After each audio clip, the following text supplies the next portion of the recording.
Greetings once again to the modeling bench. Where are we now? This is like part 2? Part 3? I don't know. The title knows. But anyways, I'm getting carried away here with the Panzer II for the Panzer page group build thingamajiggy. I got the decals on. And here, and right now I'm just like painting the road wheels. I actually finished painting the road wheels. They should be dry about now, so I gotta put those on and just primer the tracks. I actually think I'm just gonna leave it like primer and then dry brush it with some gunmetal. And yeah, cause I'm not really going for a worn out old tank. This is more of a little bit used, newish tank. Ish? What? I don't know. Anyways, yeah, there's not much to say about this. I mean, this kit is pretty much great. I mean, there's a lot of mold lines to clean up and a little bit of flash and stuff like that, but other than that, I mean, it doesn't have too many parts and it's actually quite a fun build. So yeah, there. I also cut out the commander figure top torso and cleaned up a little bit of the mold lines on that guy. There's still a lot of work to be done. There's a huge, there's an ejection pin mark on his shoulders back right here that needs to get filled up and sanded and stuff. So yeah, I mean, yeah, just working away or something. I just felt like I needed to push the record button before moving on. Yeah. It's really late at night. So check this out. Here's like a top tip when you're building armor.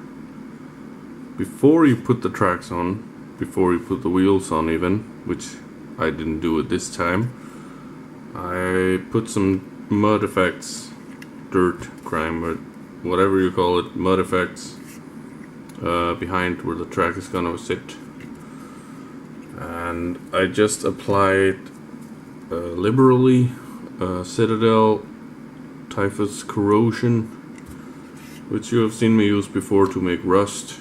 I also use it like this to make like a light dirt effect. Yeah. So it just gives a little bit of yeah, dirty effect going on there before I put the tracks on. I also did dry brush the tracks with some gunmetal and melted those suckers together with a hot screwdriver. So yeah. And bada bing, bada boom, just like that. I got the tracks on. I got, yeah. What else? I got the heated screwdriver thing on the track links and stuff. I did this before bed last night, and they went on pretty good. And then I put super glue on top of the idler wheels there, and I propped it down so it would simulate sag a little bit, but of course I was an idiot and didn't stop to think that you can't super glue these tracks. So it literally did nothing. But anywho, onwards and forwards. Oh, look at that. We got a little bit of sag going on here. So I might give it another shot, I don't know. But anyways, onwards and forwards, like I said, and it's chipping time. And yeah, I'm also gonna chip this guy on in the same go. There's another video coming out with this guy though, so yeah, stay tuned for that. And just like that, that's the jibbing done, and you're probably not gonna see anything on the camera because it's black on really dark gray, and some might even say that the tank is too dark, but comparing to my reference pictures, it's pretty much dead on what they had. But then again, I'm looking at black and white pictures, so I could be tremendously wrong, but yeah, it is what it is. And yeah, I suck at jibbing, so I'm not really happy with it. We got some big spots going on, like on the back of the turret here in the storage bin. But yeah, I did a better job on the FT17 because I went not as heavily on it, except for under here where I did like drag marks.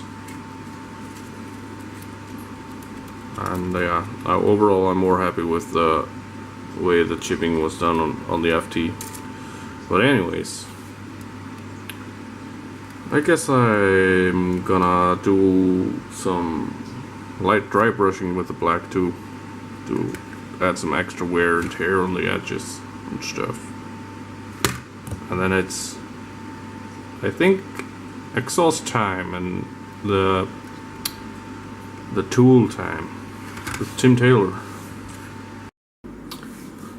So it's been a few days since I turned on the camera last and said I was gonna do the chipping, I think, and it's been weeks since I started taping this video. But anyways, this is where we're at right now with all the chipping done and some dry brushing and stuff. I also got bored one night and I started painting the tools. I've added some rust, if you can pick that out. Yeah, rusty blades and sledgehammer head right there. Also did the exhaust. Trying some new splotchy rust techniques. Well, not exactly new techniques, just not covering it the entire way. And I also forgot that I had a special rust color for the base coat, so it's just track primer from the Panzer races. And I also got bored one night and did the commander figure. And it's not the best figure in the world, but it's heaps better than the other dudes that came with the kit. And with all the words that Tamiya has about not putting the gun holster on this guy before putting him in the tank, or even at all, because it won't fit in the tank with it. They never mention you have to cut off his feet to get him to fit in the hole. And even then, he is kind of awkward to fit in there, but yeah. So there he is, sitting in his commander hatch. He's a bit high compared to the box art, but yeah, that's the way I got the best fit out of him with the hand as it is positioned. So yeah, that's the way that is. Now, what am I gonna do next? Yeah, I'm gonna show you how bad the other dudes were. So yeah, I just pulled the couple of other dudes out of the sprue, and my kids have begun to show modeling great interest of late, and they are the younger one just turned 4, the older one is 5. So yeah, these Nazi soldiers that you're about to see are not quite the how should I say this? They're not quite the norm for a Nazi soldier in uniform colors, because my kids gave them a paint job. So here we have the metallic blue uniform with the pink MP40 and the Africa Corps helmet right there. Yellow skin, of course. But yeah, the arms didn't fit the shoulders right there, and the kids actually did quite a good job hiding the fact that they didn't fit that good, the arms. The gun does not fit in his hand in this position, and this is the way Tamiya meant it to be assembled with this MP40. So we have a huge gap over here, and there's so many seam lines to clean up and stuff. So yeah, you can make them look okay, I guess, but it needs a hell of a lot of work. I mean, I spent like probably 2 hours whittling away at this guy, getting him looking like that, and you can see the putty here just to hide the gaps on the arms and also on the waist. But yeah, I mean, experienced model would probably do a hell of a lot better with this, but yeah, figures are my weakness, even more than the tanks. But yeah, here's the one that my 3-year-old did. Again, the hand has a huge gap right here. This one had a little bit of better fitment. He's only 3 parts, sorry. The body and this hand was all molded together, so you only need to glue this hand on and the helmet, and the MP40 was glued in his hand. And it's so thin and it's so out of scale that yeah, his hand does not hold it, so it's just super glued in there in the palm. But yeah, got some interesting color on it though, and yeah, I'm actually quite proud of my princesses right now doing this. And we got an upcoming family group building some biplanes, and I'll show you guys how that goes too, I guess, in the update after the next, I think. Yeah, anyways, I'm babbling on here, going off course. So what I'm going to do now is, I think, just end this video right here. I got no idea how long it is or how short it is or anything, so it's mostly just rambling, right?